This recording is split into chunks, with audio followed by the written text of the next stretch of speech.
What is up, everyone? Welcome to the Legit Football NFL podcast. I am your host, Kevin Phillip Fox. My normal partner on Mondays, Jimmy Ray, is unavailable at the moment. He will be joining us later for the main topic, but in the meantime, I have the OG, my OG partner in crime, my OG ride or die, Anthony Weiner, the guy who started this whole entire journey for me. Anthony, how are you today, my friend? Hey, I'm doing fantastic. Good morning at work, and now I get to talk about football. So it's been a good day. It Good doesn't Monday. get better. Now, I can't tell if it's your lighting or if you're just super tan, but you're looking super tan. Is that from the days out on the golf course? Is that what's happening? Absolutely. Yep. By June, you probably won't even recognize me. Oh, well, geez, I'm looking forward to it, man. No, I'm just kidding. Friends, I actually have I have a secret for you, Anthony, that I haven't disclosed to the Legit Football Podcast listeners, but I'm actually currently live on TikTok right now. Oh, cool. Yeah, I went live for the show. I ran into a little bit of a pre-show hurdle, so I wasn't able to do the pre-show, but I figured if they saw me on the TikTok live doing the show, they'd want to join from there. We've historically made it a pre-show chat. It's going to be a both today, guys. So I hope the TikTokers are cool with that. I hope the podcast listeners are cool with that. We're blending worlds today. This is the crossover of the century. Hey, we've done it before. We can do it again. I love it. I love it. So why don't we start with our legit headlines, Mr. Weiner? And this is where we're going to run into the thing because the legit headlines I'm going to be doing on my phone. So TikTok viewers, it's been real fun. I appreciate you all. That was a great idea in theory, and it fell apart. See you all over on YouTube. Hey, that's what the Legit Football Podcast is all about. It's falling apart. That's the way the cookie crumbles, bro. we no, you know what it actually is? And Adrian said this on the show last week. We build the plane as we fly it. Oh, absolutely. Right? We build the plane as we fly it. And I wouldn't have it any other way, bro. First things first, count them, two Minnesota Vikings make Pro Football Focus's top 25 players under the age of 25 list.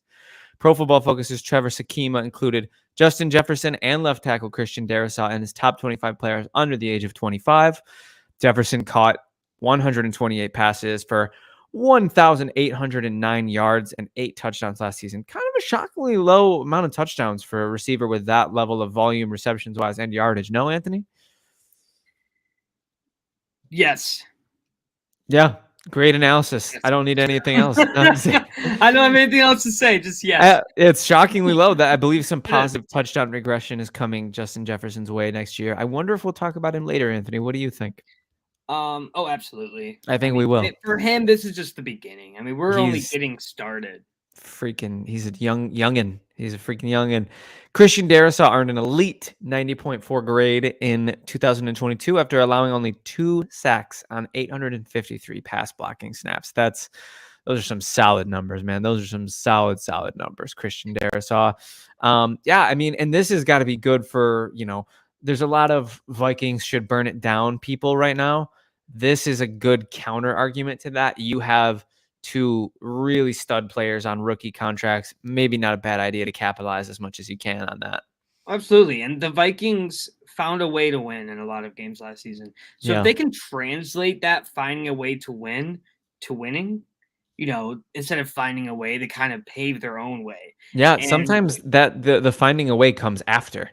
Like, exactly. Look at the Lions. Like, the Lions were able to put together good numbers, but they weren't able to find those ways to win. Some teams are really good 7-10.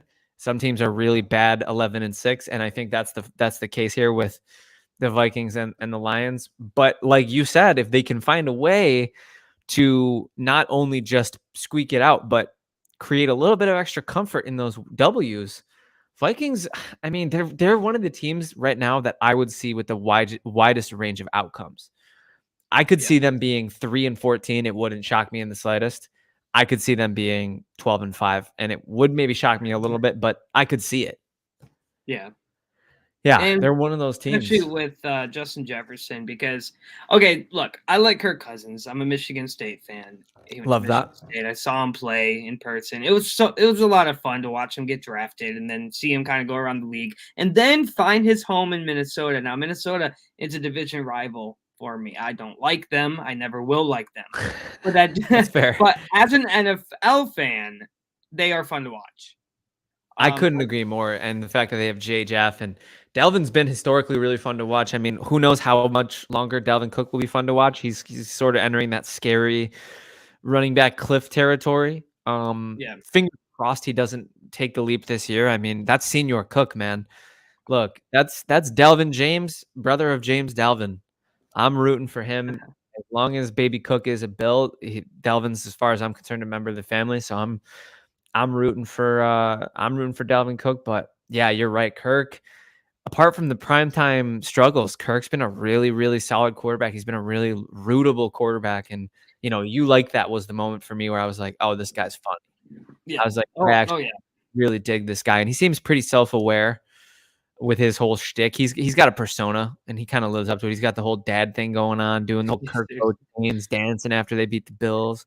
His you like that was my text notification sound for like 4 months. So you hear that and you get PTSD of those times. You're like, oh, I remember when I was, in 8th grade or whatever. I don't even know when it was, but like that's how impressed by him I was after that game. I mean, it was so legendary. It was like an underdog thing. It was really cool.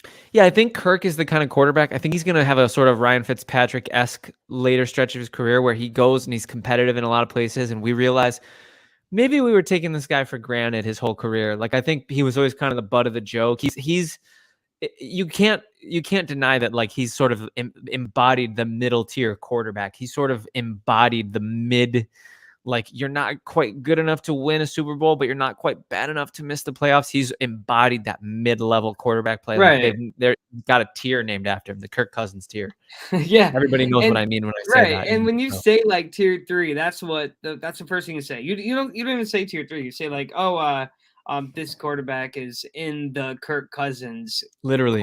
He's kind of, you're right. He's embodied it. And because he's such an easy quarterback to compare because he is a decent quarterback. He gets the job done, but he's not elite, but he's also not bad. So it's like, what do you do?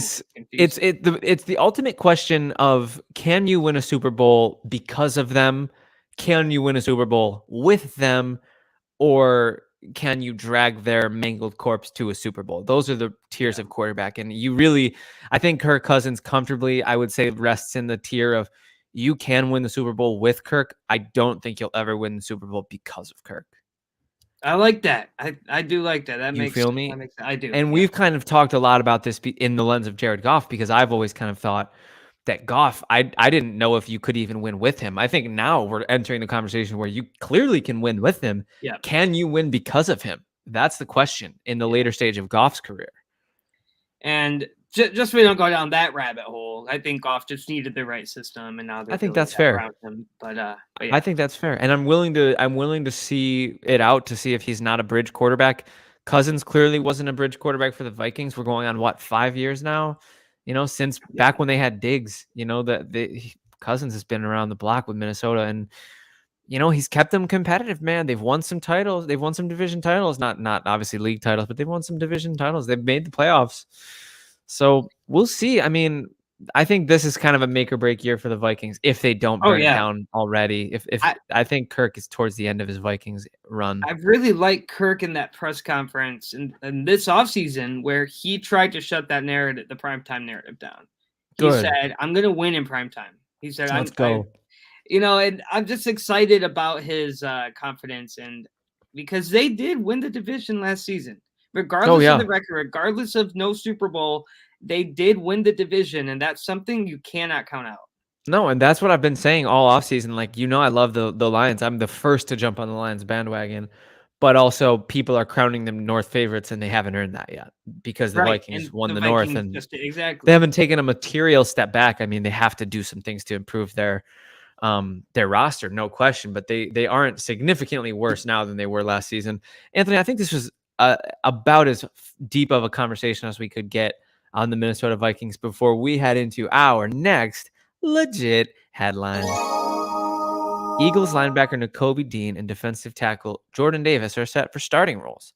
Dean and Davis are projected starters heading into 2023. Nakobe Dean's a third-round pick from last season, and he's either going to replace TJ Edwards or Kaiser White at linebacker. Edwards had an 84.8 PFF grade. White had a 65 PFF grade. They both left in free agency.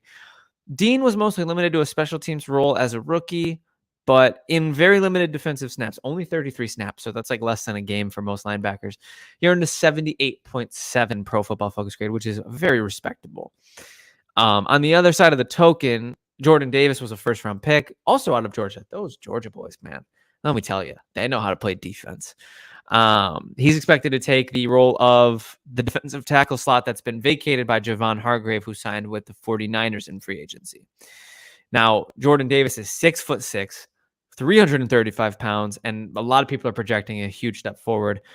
He's not quite the pass rusher that Javon Hargrave was, but he's quite a player. So, Anthony, what are your thoughts on these Georgia boys getting an opportunity to take over Philly's defense?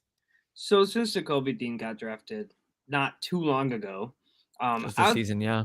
Yeah, I was a big fan. I'm like, why isn't this guy starting? He was so Yeah. good in college, and now he has that opportunity, and I think that the opportunity is going to present itself nicely. While I was at work this morning, I was listening to a podcast, and Nakobe Dean was on said podcast. No way, you listen and to him as a guest, so you have a little Yeah. lens into who he is as a person. Exactly, yeah, That's and fun. he's really excited about it. He's saying that he's ready to work. He said we made it to the Super Bowl, but we didn't get the job done. He said It's that's true. not hanging on him. He's just like, it's just making everybody work even harder. And I so love that. I had a little bit of insight on Nakobe as a human, not only as an athlete. And he's excited and he's ready to go. And I'm excited to see him start because I'll be honest, I'm a fan. No, he's delivering the goods. I'll be honest with you, man. I've always been a buyer and Nakobe Dean on Madden when he's Same. a rookie. Me I too. trade for him because I know I believe in his development. I think he's going to turn into a stud. It's only been one season and 33 snaps on defense. Not really much of a chance to prove yourself, but he's got the tools, man. He was drafted to be a stud linebacker, and a lot of people were surprised he made it to the third round. I thought he was going to be. It looked like he was going to contend for a first round pick. Went in the third. Yeah, I mean, on my draft mock pedigree. draft in that draft, he was top 25 for me. He's a And stud. I was shocked. I was like, what's going on here? Third round, yeah. So, Well, and we've let's talked see if about it we a can- lot on the show. It kind of says something about the way they value off-ball linebackers in the NFL Right. now. They're just not valued the same, which is unfortunate. But for as far as Jordan Davis goes, another guy coming out of college, stud. He's such a high draft pedigree. He was unbelievable. There were some character concerns, I recall, maybe a little bit of a fatigue problem. I heard he was kind of a frequently gassed out player. I think Jalen Carter's had similar problems.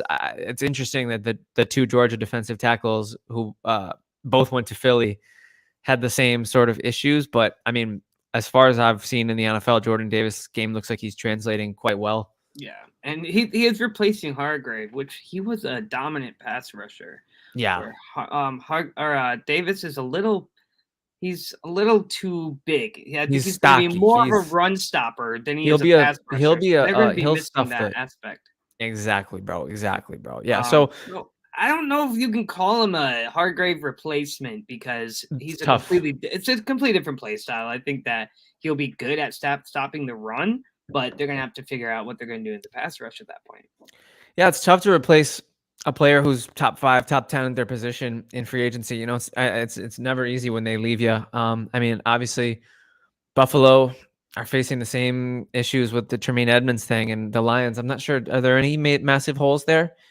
Did free agency leave you? Oh, I guess running back, but you guys filled that one pretty solidly. Any other holes? Running backs filled. I think linebacker needs to be addressed a little bit. Because the Anzalone left? And no, Anzalone stayed. Oh, he stayed. So we have Okay. Anzalone Rodriguez, but their PFF grades were both Bad. under 60. And so we kind of don't have an elite linebacker lined Got up. to take that stuff with a grain of salt. But there's development there, and I've been saying There you that go. forever. Like a lot can happen in the offseason and training camp and everything. So I want to see what they can do before I predict what they can do. Exactly, and I'll be doing the same thing, looking at the replacements all across the league. But when you lose guys to free agency, sometimes the young guys have to step up. It's just the name of the game, is what I'm getting at. And I love seeing that the Eagles have wasted no time potentially, giving the reins to their future in these young guys. They were ready to go. They're like, we drafted these guys, let's put them out on the field. I don't think there's any hesitation in that front office. And if they turn out to be studs, this could turn out to not even be any sort of a loss whatsoever. This could turn out to be a solidification of a position. Like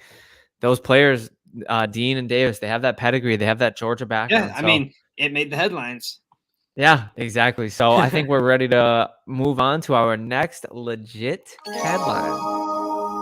Jaguars running back Tank Bigsby stole the show at rookie minicamp. Now, Bigsby's a 3rd-round pick. He caught 3 touchdowns during competitive team drills last week. John Shipley of the Jaguar Report wrote that no player had a better practice than the former Auburn Tiger. Bigsby totaled 1,150 scrimmage yards, 970 rushing, and 180 on 209 touches last season. Dane Brugler thinks the 6-foot, 210-pounder has starting potential in a gap or zone scheme. Bigsby is expected to serve as the primary backup to ETN, who handled 49% of the Jaguars' 448 rushing attempts in 2022.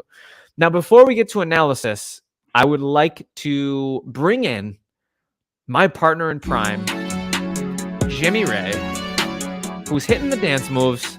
Jimmy, we need a little more dancing if you don't mind. Anthony, can you hit that again? We need just he was giving it to us. Oh, there we go. He's giving us the sprinkler. The green screen kind of screwed up the sprinkler, but it was a for effort sprinkler there, Jimmy. Thanks, man. Welcome in, man. How are you feeling? Feeling good? I'm feeling good. Yeah, how you guys doing? We're doing fantastic, man. We got through the first couple legit headlines without you. Really, probably the most exciting and entertaining segments we've ever done. So too bad you missed them. But no worries. It's okay. We'll forgive you. You are going to have to keep up with us. We've been really, really on a high level. We talked about Nakobe Dean, Jordan Davis, Justin Jefferson, Christian Darrisaw, little Vikings talk, little Eagles talk. Any strong feelings on those very broad topics there, Jimmy? Some pretty good Georgia players. Justin Jefferson, exactly. He's a pretty good wide receiver. I wouldn't. He might come up later. We'll have to wait. Yeah, I said the same thing. Yeah, we'll see. But you know what I was shocked about, Jimmy?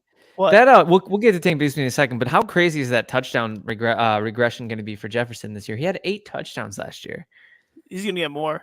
He's going to get 15 this year, right? Like he has to. I would predict maybe like 13. That's a wild regression to the mean. Like I've never seen a player. He had 130 receptions with 8 touchdowns. What is that? That's a atrocious touchdown percentage. You know what he's good for though? Those yards. I mean, he is 1,800 yards for those yards. Yeah. Oh, and don't forget the 50-50 catches. I mean, contested catches. I think his lack of touchdowns was a lot to do with the fact that he got to the red zone and then kind of let Kirk do That's his facts. thing. No, that does happen. So, because Calvin Johnson with the Lions was the same way. He got to the red Julio zone and then he was out. Exactly. Julio so that's what these like bigger wide receivers are good for, is getting down the field, but not getting into the end zone. And they usually get down inside the 5, and then they punch it in. That's why. Exactly. Yeah. Absolutely. There he is, Armand. You're late. Jimmy's late. What's going on? I was late. What is happening to the world today? Let's all just collectively. What's up, Armand? Let's all collectively take a deep breath. I'm going to break for a second. I was on this stream about 25 minutes before we started. Anthony has been absolutely grinding harder than anybody. He's a real one. We've literally done 3-hour podcasts, Anthony, but you're right. Take your 5, take your union mandated 5. No, I'm just kidding. But anyways, Tank Bigsby, stud running back. He is a stud. Really was looking for him to have a good landing spot in the draft. Ended up in Jacksonville. I wasn't too crazy about that location given ETN. I'm a big ETN fan, so I think it's pretty clear Bigsby's going to start off his career as a backup. I don't see any way that Bigsby will, usurp that job. Maybe some work, possibly in the passing game, but I would really like to see ETN get a lot of looks, to be honest with you. How do you guys feel about that? Yeah, I mean, I think he could be a good, like kind of third down back, receiving back. I have him in one league. I think I drafted him, and I feel pretty good about him. And maybe, I mean, in terms of the future, who knows? Because Travis Etienne, but we saw what happened with James Robinson, so you never really know for sure, right? I mean, come on. No, that's actually a good point, because they did kind of both have fantasy value for a hot sec. Yeah. So I do understand where you're coming from, but I just think I always hate backfields that have too many cooks. There's a lot of those pun now, intended. though. I was going to say, yeah. I know. Well, but then we see a lot of these schemes, a lot of these formations where there's two running backs lined up, and they're either taking routes or taking run, and then one running back will happened. block. And I kind of like what they're doing with running back duos, especially. I like that too. I think Tank Bigsby can be good for when ETN's not ready to go right away. Yeah, like when he needs a breather, Exactly. He takes like 45 snaps during the fourth quarter. You need a third down, you put Tank out there. And I just think that's.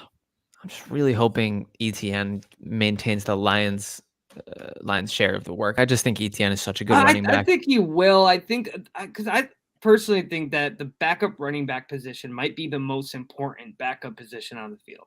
It's one of them for sure. You know what I mean? And so if ETN does runs for 98 yards and then the offense gets the ball back, he's going to want to break. Then you have a reliable guy to take that spot for a few snaps. I just think that Tank is good for that.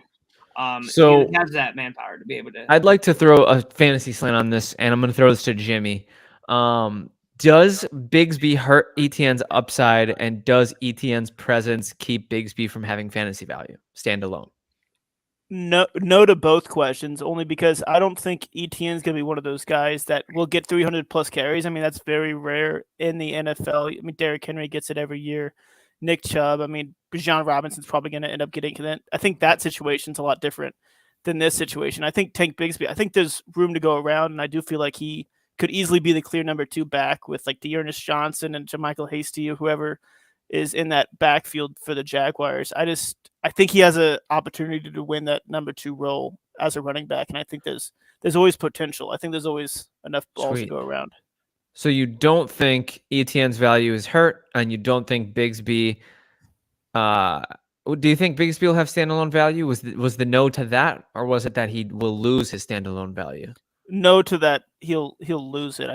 I mean, obviously there's a cap when you have Travis Etienne, but I don't think anybody was expecting a third round running back to have crazy numbers. So I think he'll be a third round running back, what you kind of expect. But I think he has a good opportunity with the team. I'm excited for it.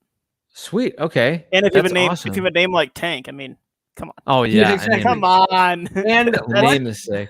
What Jacksonville's been doing with their offense, I think that he will be able to break out even with ETN as the starter.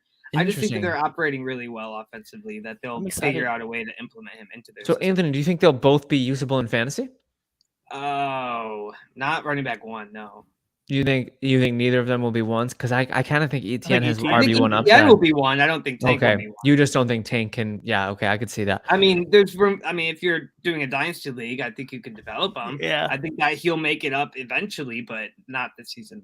Okay, fantastic. I think that was a great. Again, we're going super deep on super granular topics, and I wouldn't have it any other way. That's the legit football podcast, and the final legit headline of the day. We're going to be talking about Cowboys tight end Jake Ferguson. He's being named a breakout candidate of Pro Football Focus. Pro Football Focus's Zoltan Bude, great name, first of all. Shout out to Zoltan Bude. Expects Jake Ferguson to emerge as the Cowboys starting tight end in 2023. Dalton Schultz, last year's starter, has been since moved to my Houston Texans via free agency.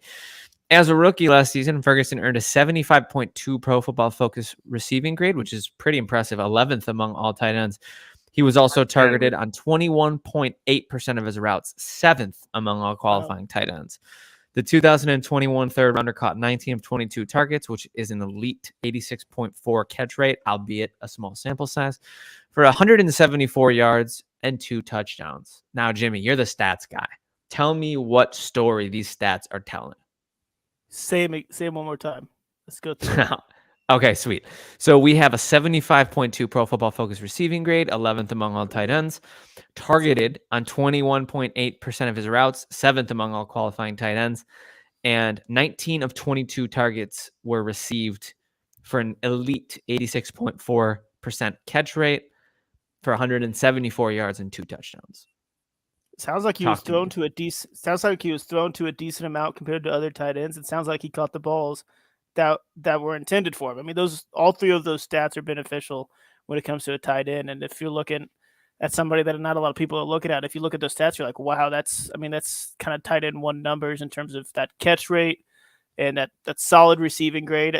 But the fact that he got targeted 21% of the time. I mean, that means they're looking his way. I think that's a kind of a big part of the receiving grades as a whole. Like, I think I saw Treylon Burks had an awesome kind of target share. I know he didn't necessarily like perform as well as everybody thought he would, but he was injured and stuff. But he had that target share whenever he ran routes, which is huge. So whenever he's running out there, he's being looked at. So I feel like that's a big deal. Yeah, and Anthony, what are your thoughts on Jake Ferguson? I think that the tight end position is probably the hardest to play as a rookie. And so That's now so that true. he's kind of gotten his feet wet, he will be able to be a part of the system, and he'll definitely be able to maybe break out into one of the better tight ends this season. And if he does break out, that's going to be very important for the Dallas offense because he's good at what he does, and the tight end position's it's so hard to master. It's it's really the hardest position because you're blocking, you're catching, maybe even sometimes you're running if you're on Shanahan's offense. I just think that Jake Ferguson does have the ability to break out, but it all depends on what Dallas does with him, and I think that's gonna decide if he breaks out or not. Is what they do, not what he does. Yeah, that tight end learning curve in the NFL is so brutal because you just hear all these stats being thrown around about rookie tight ends, given how many tight ends ended up in premium draft positions.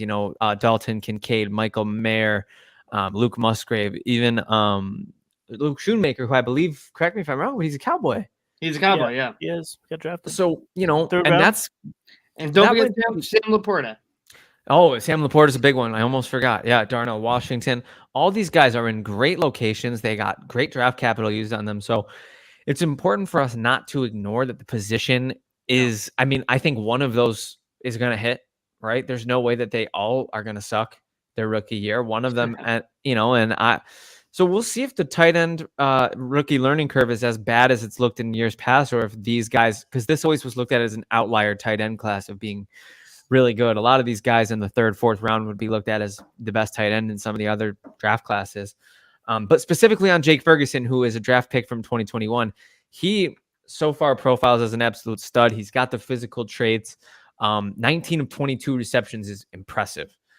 That is just absolutely. That is just an impressive number. I think that Travis Kelce and George Kittle specifically really raised the bar for tight end success. And so now there's like this expectation that every team, if you're a fan of a football team, you expect the tight end to have these kind of numbers. It's like, but his name's not doable. Travis or George. And it's like, but that's the expectation. That's where the bar is. And so if they can even like head that direction to where that bar is, then you're going to be a good tight end no matter what. Exactly. So yeah, I think that's pretty much hits the nail on the head. Jimmy, anything more on Jake Ferguson? I will go back to like the tight end issue and stuff in terms of like fantasy value. There's like top like 3 or 4 tight ends that have great dynasty or fantasy value just as a whole. But when you go after that, I mean, they're all so close together. They don't make that much of an impact. There's just so many committees when it comes to tight end, so many different ways they're used. Like Anthony said, I mean, it's hard to pinpoint one thing, but it sounds like the stats are showing that he's beneficial to the team right now. So yeah, it's very difficult to pinpoint those tight end by committee rooms because it might be a good way to keep players fresh. It might be a good way to maximize blocking schemes, but fantasy owners and NFL fans want simple. Who's your tight end one? Who's catching touchdowns? I'm trying to start a tight end. Please just tell me who it's going to be, Yeah. I mean, we all know the outlier tight end who's always in the top half of the tight ends, but who gets there in the most unconventional way. Saints quarterback, wide receiver, running back, offensive coordinator, janitor, Taysom Hill. I mean, it's just a little piece of how the tight end position is evolving. We're having these move tight ends, these flex tight ends. Buffalo's calling Dalton Kincaid a weapon. They're not calling him a tight end. Right. They're saying he's Cole Beasley in a tight end's body. So there's so much to be looking out for on tight ends this front. I think this could be a huge revolutionary year for the position on the whole.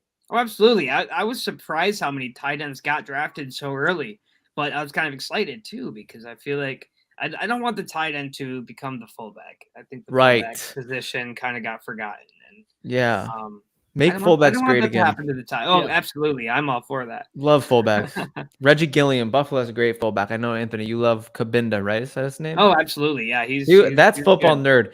I'm not a Lions fan, and I know the name of their fullback. I am a football nerd. Anthony or Jimmy, do the Colts have a fullback? No. Lame. Nope. We just Get kind out of use of our here. tight ends. Yeah, I know. Yeah, I know. Take him out. that's what they're The doing tight now. end is the sixth offensive lineman. He gets the work done. The I don't position like is it. becoming irrelevant, and I'm not here for it. Yeah, it's not going to happen with tight ends. It won't be phased out of the game. It's too vital. We're seeing it succeed too much. It's getting bigger now too. I think Travis Kelce is changing the way we look at tight ends. And I'm just saying that name because he's just such a. I mean, probably the best tight end since Tony Gonzalez, and that's a big name. So Jonathan Taylor is his own fullback. I will say. That's true. Jonathan Taylor is a GOAT. All right, boys. I think it might be time for probably the most exciting main topic in the history of main topics. Main topic.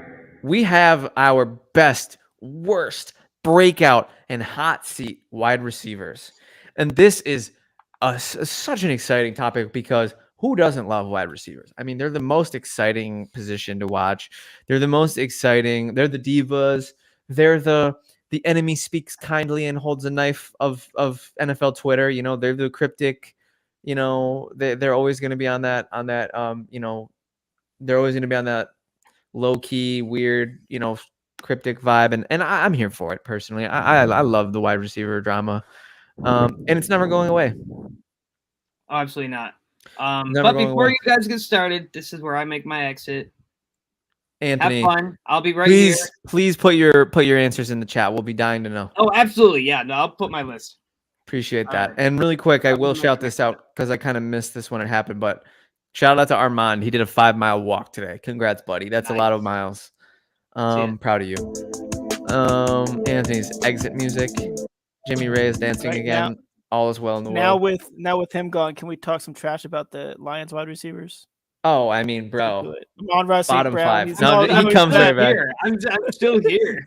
I love Amon-Ra. We were kidding. No, I do love Amon-Ra, though. He's a dog. Okay, gone again. So let's do this really quick. And Anthony, feel free to come back for this because I want to throw a curveball, okay? Main topic, we're getting there. And we're going to have a nice, tight show for you guys today. We're at 32 minutes. We're already at the main topic. So everybody who's watching the clock, all right, not today. Boys, the 4 favorite receivers you've seen in your lifetime.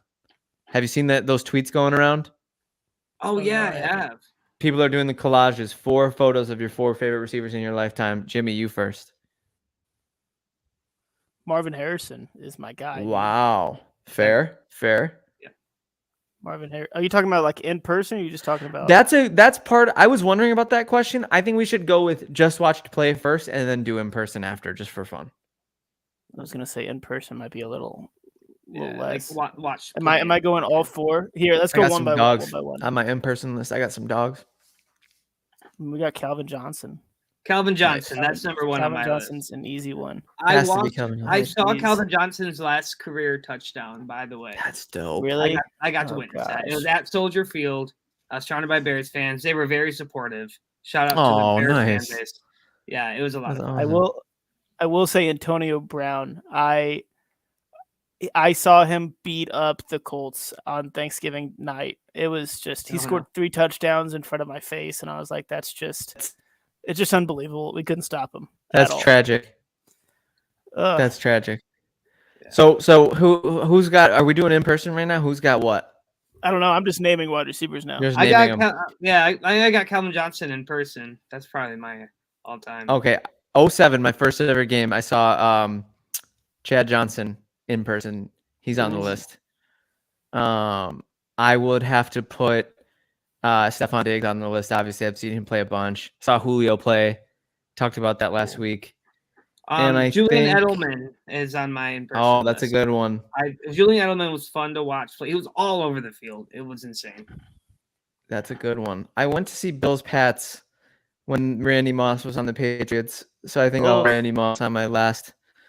Yeah, you can imagine how that evening went for me and my Bills fan friends.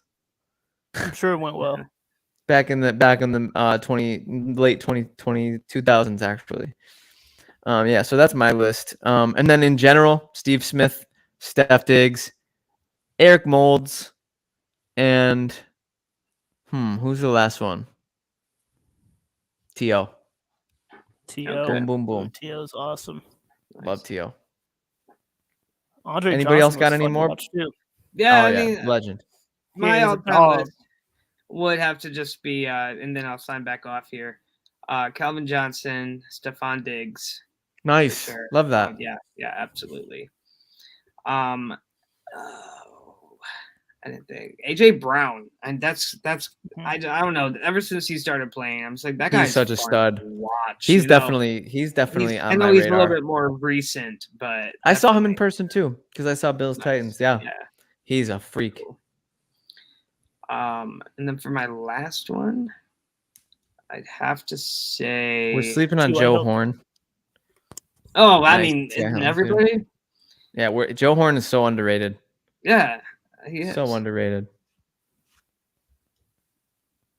What do we think? Are we tapped out, boys? I think so. T.Y. You know Hilton. I like that. Larry Fitzgerald.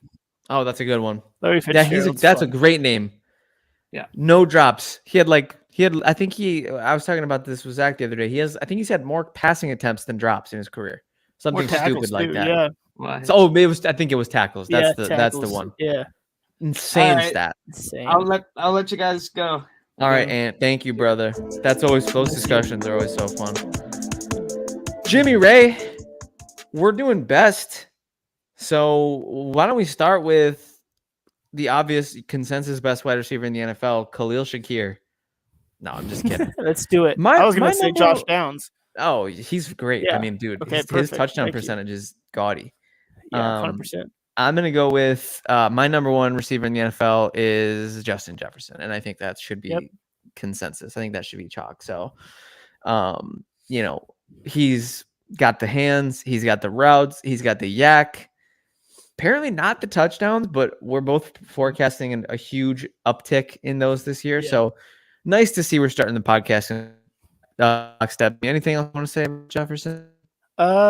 Yeah. One of 3 players to have 4,000 yards over his first 3 seasons. Randy Moss and Odell Beckham. I mean, Odell Beckham's another wide receiver who we could have mentioned too. Oh, He's just definitely in his prime, unbelievable. But and yeah, OBJ I mean, was.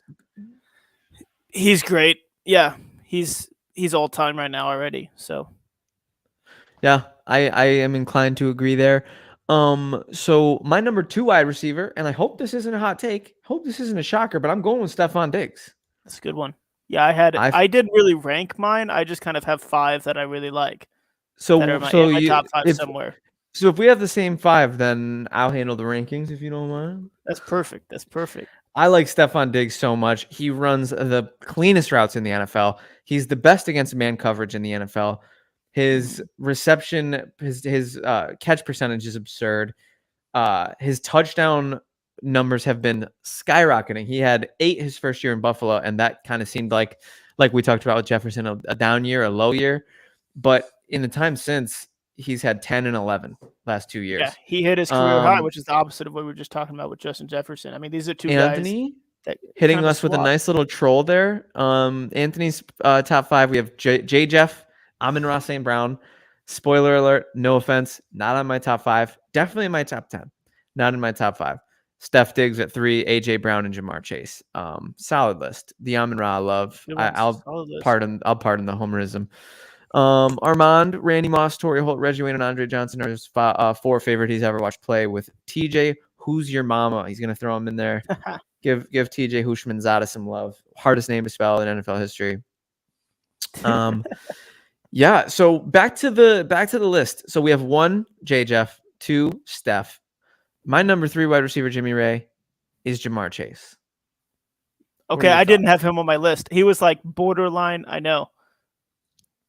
If you're not watching, I'm getting extremely grossly close to the camera so I can give Jimmy Ray a dirty look. I think that's blasphemous.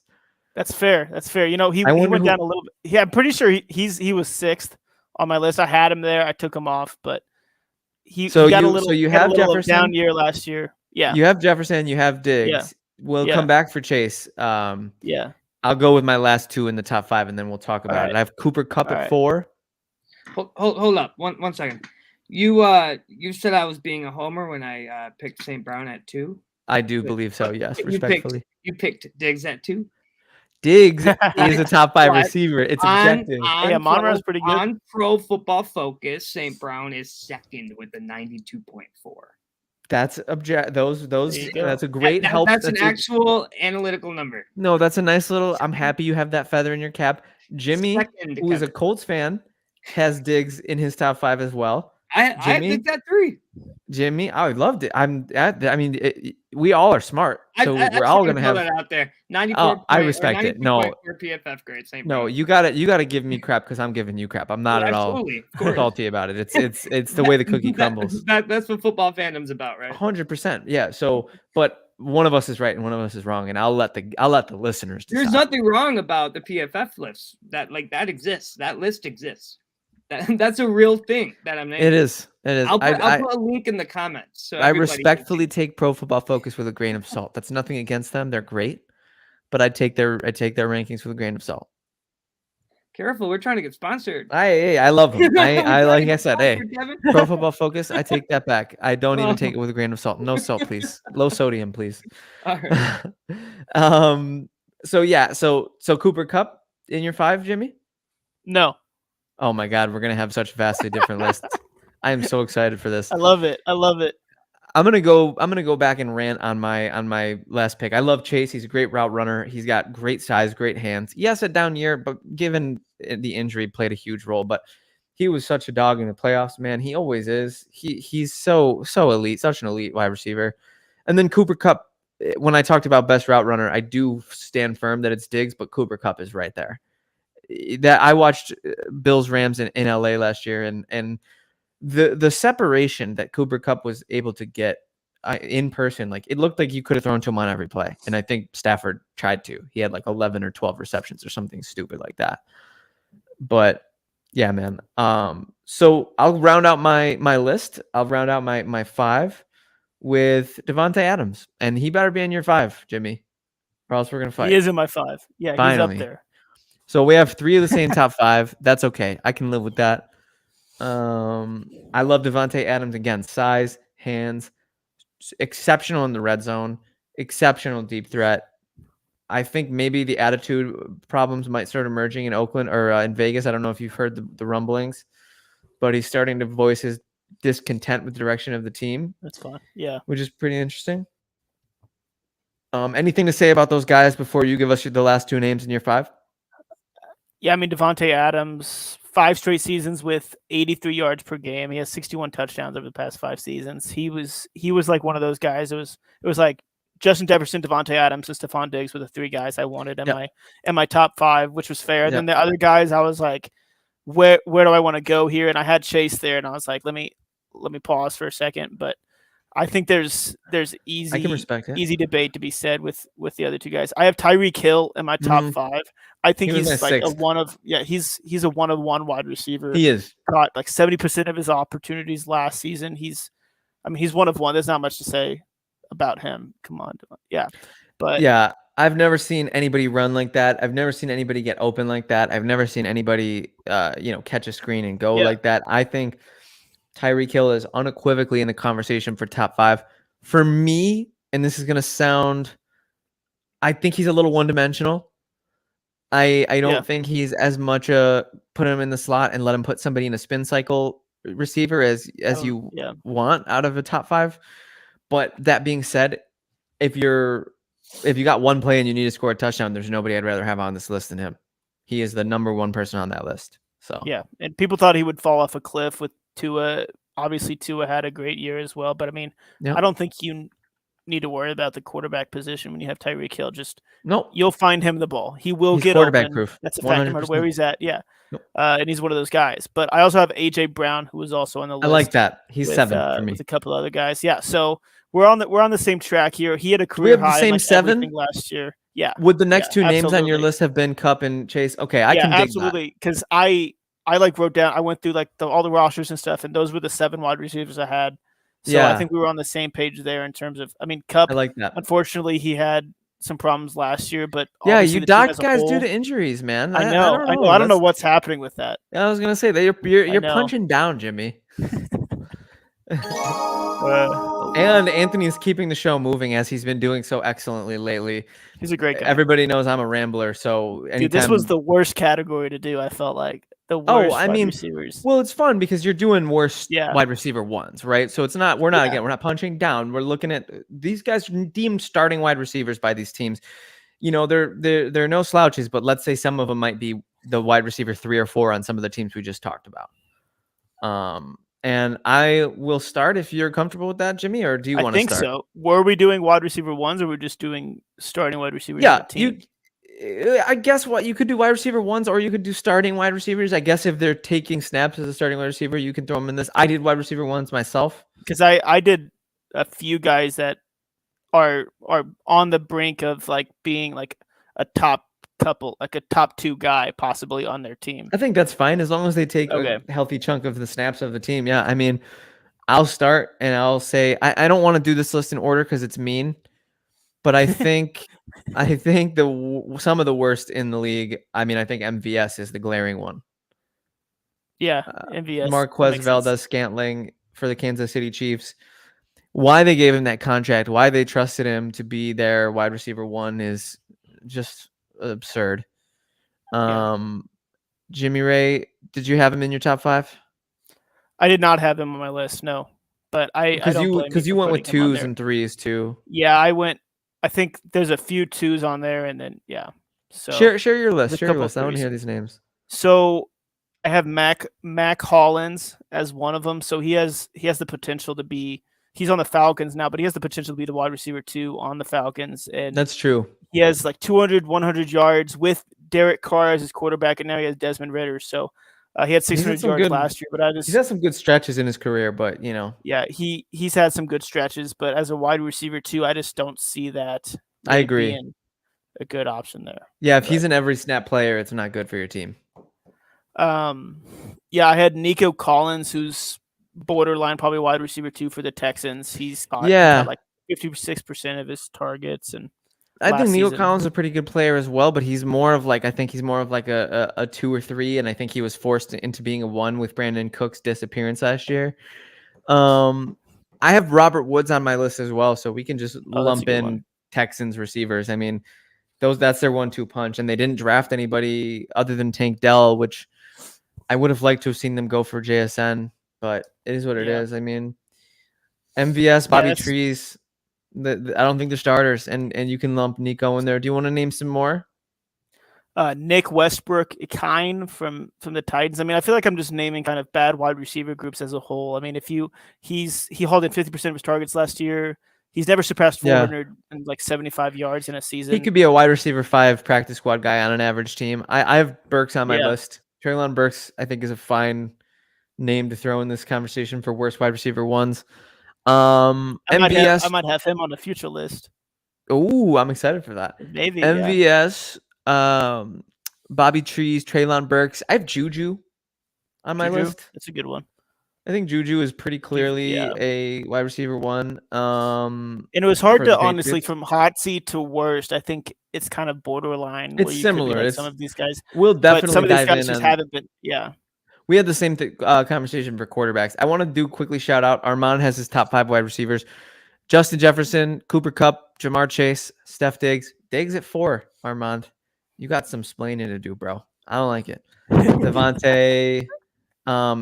That is the Devontae Parker spelling. So he said Devontae Parker is Devontae Parker's receiver. Number 5, Armand. That's a bold prediction there. Just kidding. It's Devontae Adams. He could go on this list right now. Devontae, you're missing an A on that one. He could go on this list right now, respectfully. Yeah. Respectfully, of course. Isaiah Hodgins, I think, had a pretty good year last year. Yeah, I love Isaiah Hodgins. It's fair to say he shouldn't be a wide receiver 1. I think he'd be a great 3. I like him as a big slot. I'm hoping that one or two of Wandale, Sterling Shepard, Darius Slayton, Jalen Hyatt, Paris Campbell. I'm hoping one of those 5 guys can step up so that Hodgins can live in the big slot red zone role, because that dude was a touchdown machine. He was free. Absolutely. That was free money taking the Hodgins touchdown bet.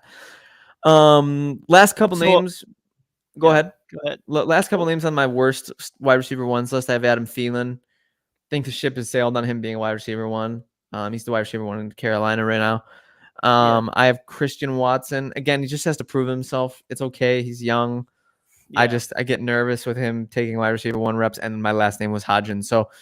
So yeah, we're looking at MVS, Bobby Trees, Juju, Adam Thielen, and Christian Watson. Any names for starting wide receivers, Jimmy, that you think are belong on the worst list before we get into the hot seat?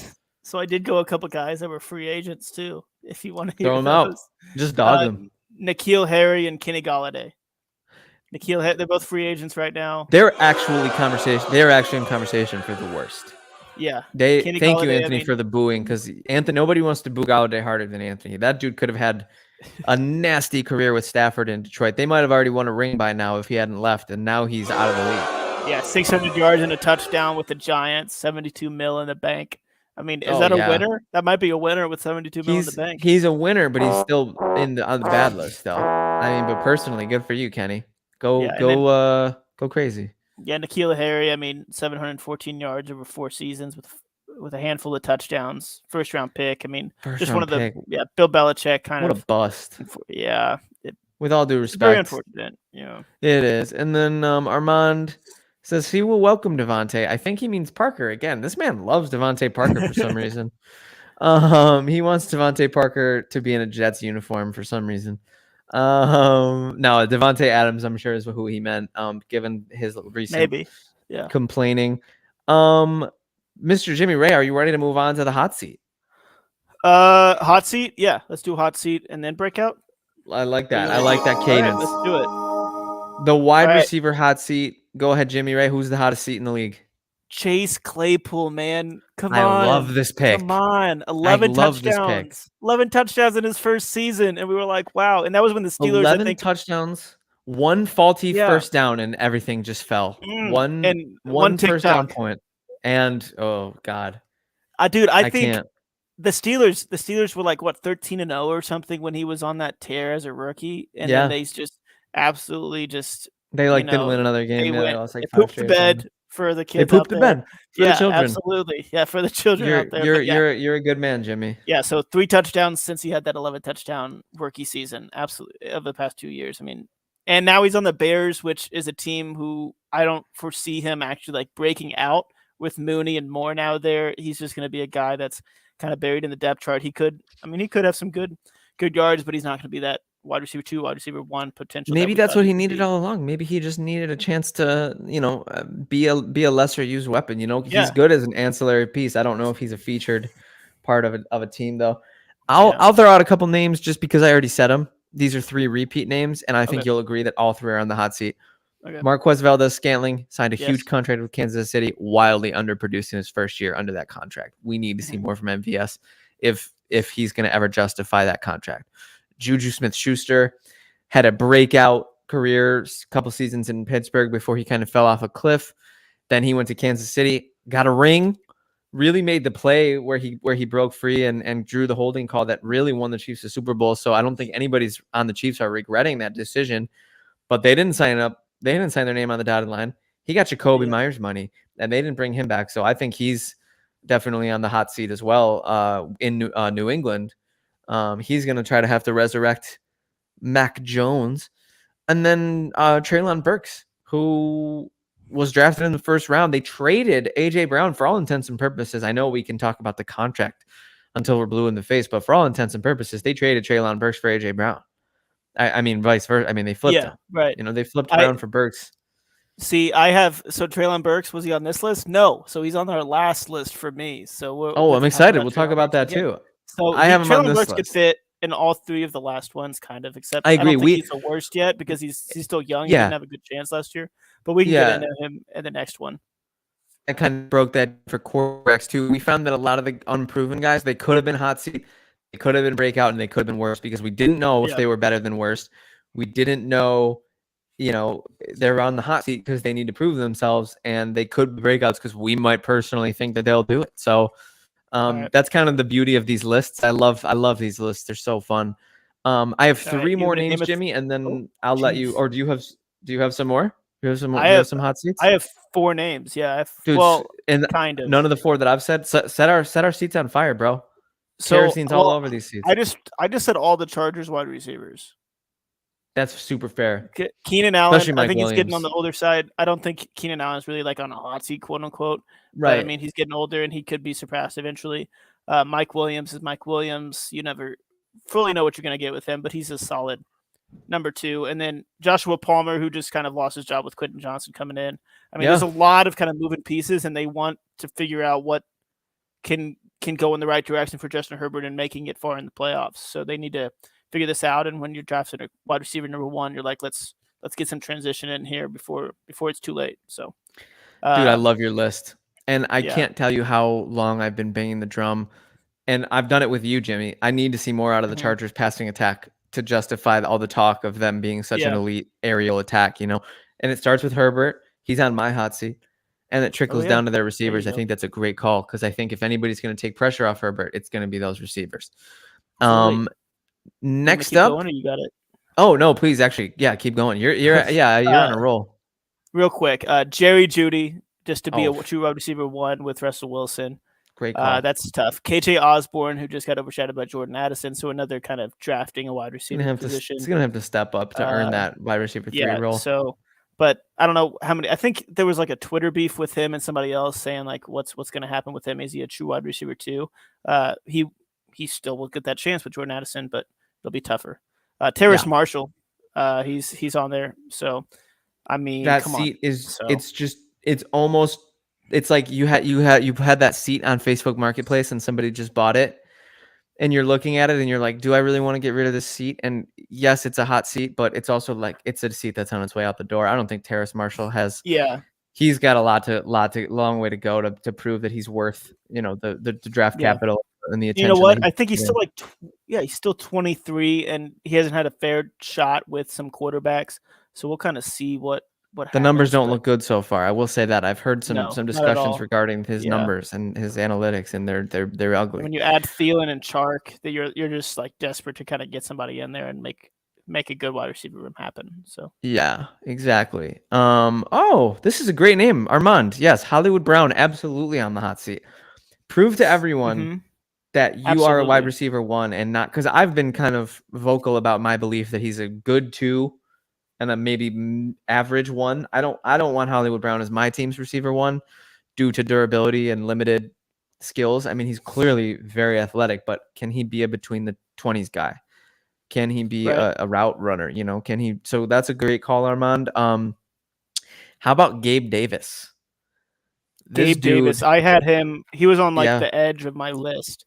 He had wide receiver 2 written all over him. He had breakout potential last year out the wazoo, and this man turned in, for all intents and purposes, a stinker.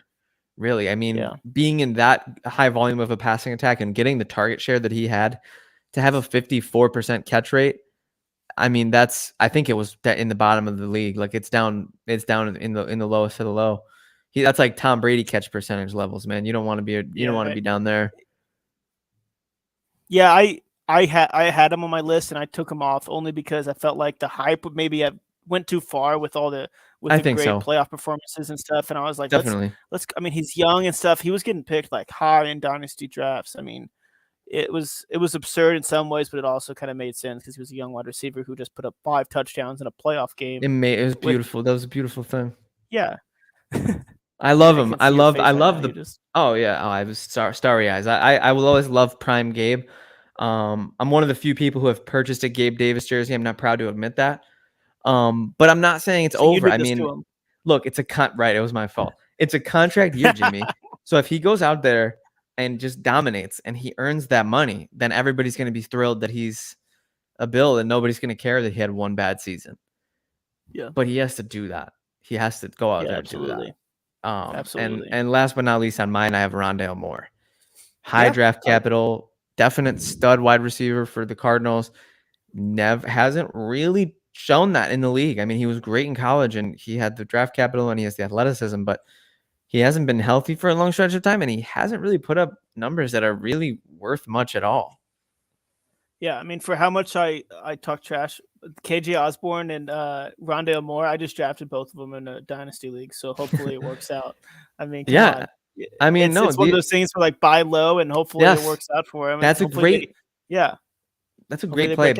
Yeah, you buy low on hot seat players, and then if they cool that seat down, then you're the one who's reaping the benefits. Right. Absolutely.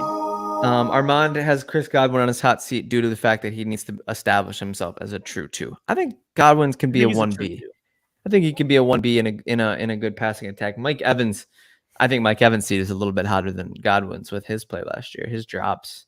He's those getting were 1,000 bad. yards though. That's a success. Every year. It's all that matters. Every year. That's all that Yeah. matters. He's got his goal. He knows what he needs to make for the Yeah, for the and you know cash what? That's bonus. my goal for him too, because I get to post another stat. Hey, Mike Evans, 1,000 yards in 9 straight seasons, 10 straight. Let's go. 15 NFL straight. Stats is just waiting Let's on go. the Mike Evans Hall of Fame campaign.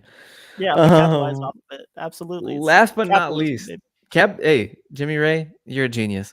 Last but not least, we have breakout wide receivers. And Jimmy, I'd love to hear you kick this one off. Kadarius Toney is definitely somebody who I could foresee breaking out. I know the Chiefs wide receivers, I mean, it's a mess, but he kind of, the tail end of last year, he kind of caught some nice balls. He was obviously better than he was in New York with Patrick Mahomes. Everybody kind of guessed that. But I think he has the potential to, I mean, he has definitely an opportunity to be a wide receiver 1. There's a lot of wide receivers on that list, but he could surpass Marquez. I mean, you never really know. So I think he's a strong possibility. Yeah, I like Tony a lot as a prospect, but that injury history is just so hard to overlook.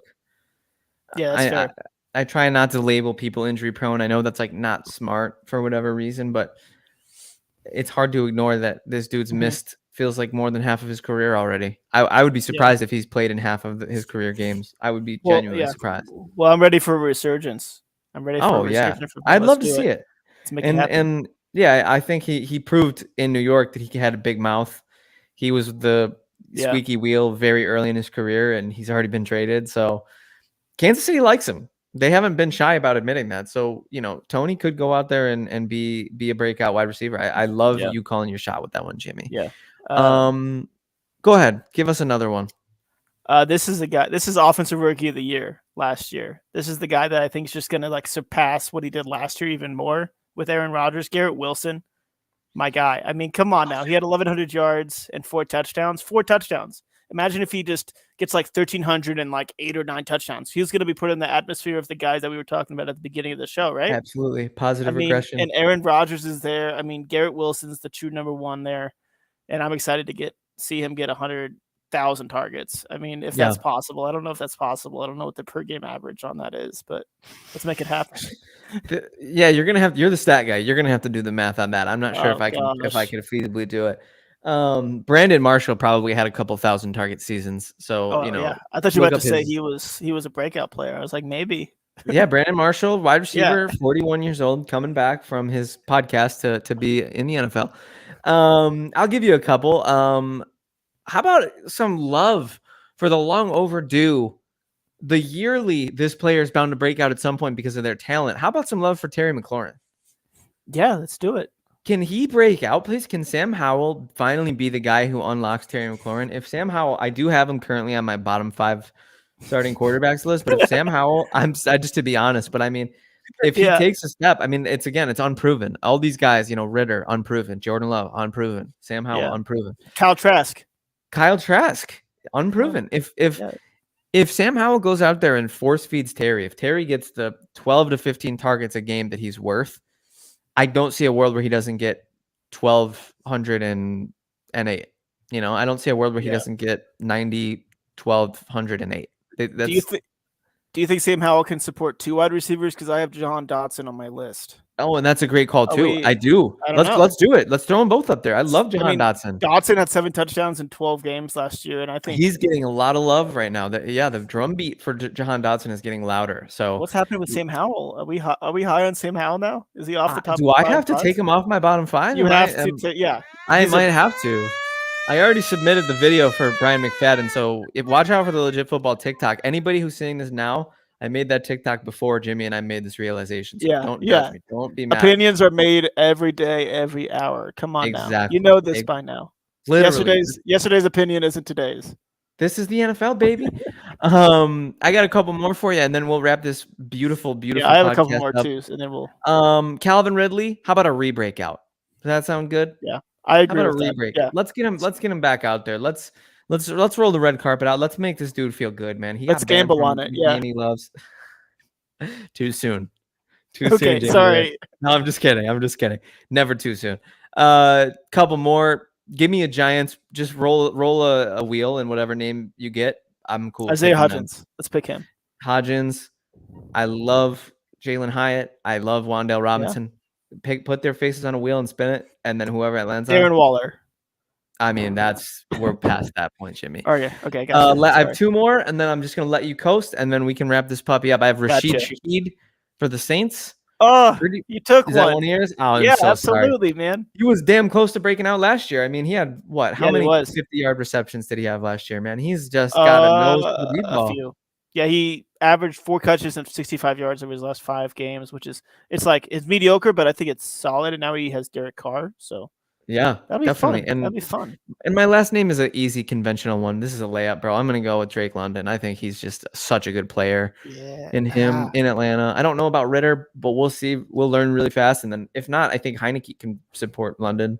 So Drake London even 22 yet? I think he's still 21. So I mean, he's a young lad. Let's give him some time. He's a young lad. Yep.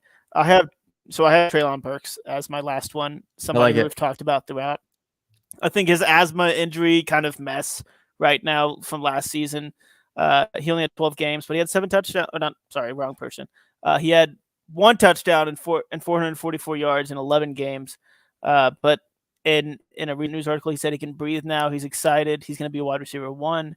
I think he has all the opportunity and skill set to absolutely kind of break out this season and be somebody that you can buy low now and I'll sell high at the end of the season.